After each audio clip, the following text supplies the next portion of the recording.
En los últimos años, y más específicamente desde hace unos meses, están ocurriendo enfrentamientos y acontecimientos bélicos en Gaza, Palestina e Israel, donde el ejército israelí está atacando una población que desde hace 17 años vive en ese lugar cercada y bloqueada por el propio Estado israelí y sus Fuerzas Armadas.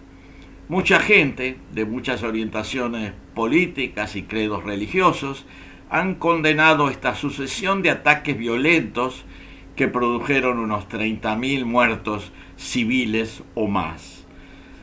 Estos ataques, que ya habían ocurrido muchas veces anteriormente, se presentan como respuesta a un violento ataque en algunas comunidades de Israel por parte de grupos y organizaciones de resistencia palestinas.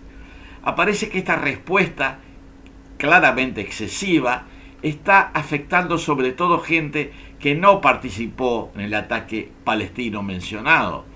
En ese contexto, por parte del gobierno y defensores de Israel, se repite una y otra vez que quienes condenan los ataques de Israel a Gaza son antisemitas.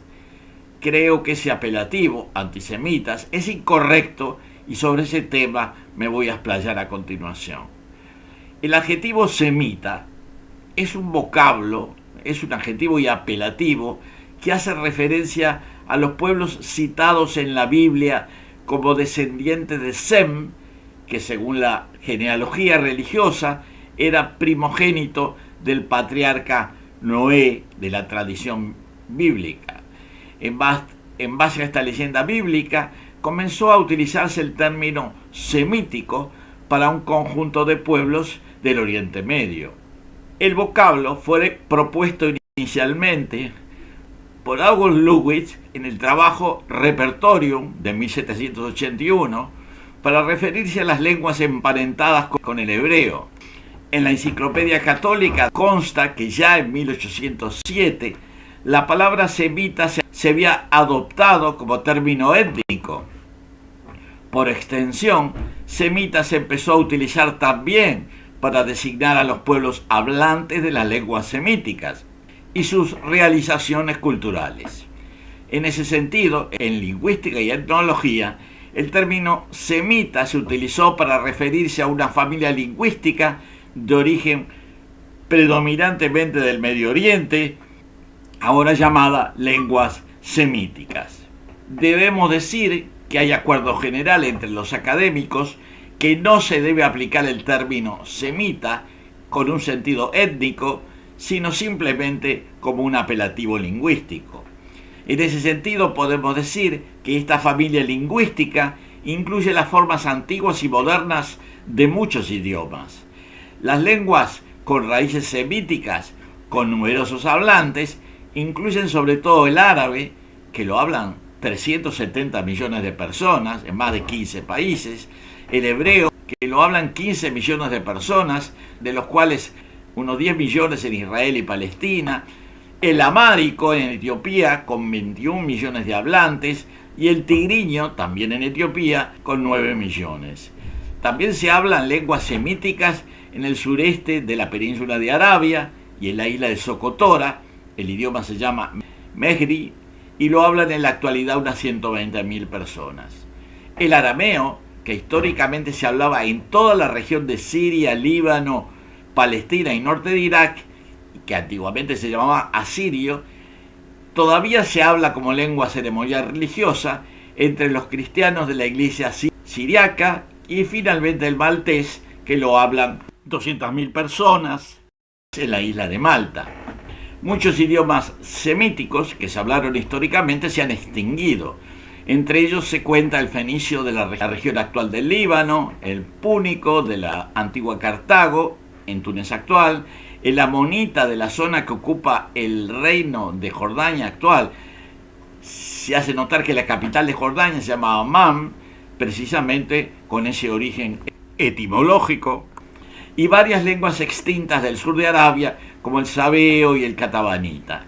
En una región como el Medio Oriente, con una larguísima historia de sucesivos países, estados, reinos o imperios, hay muchos idiomas y dialectos que sería muy largo de enumerar. Desde hace algunas décadas, en algunos ámbitos de Europa y América del Norte, se comenzó a identificar el término semita con las comunidades identificadas como judías, y frente a los episodios de antijudaísmo experimentados por grupos de judíos en algunos países europeos, en particular en Europa Central, también se utilizó con frecuencia el término antisemita como sinónimo de antijudío.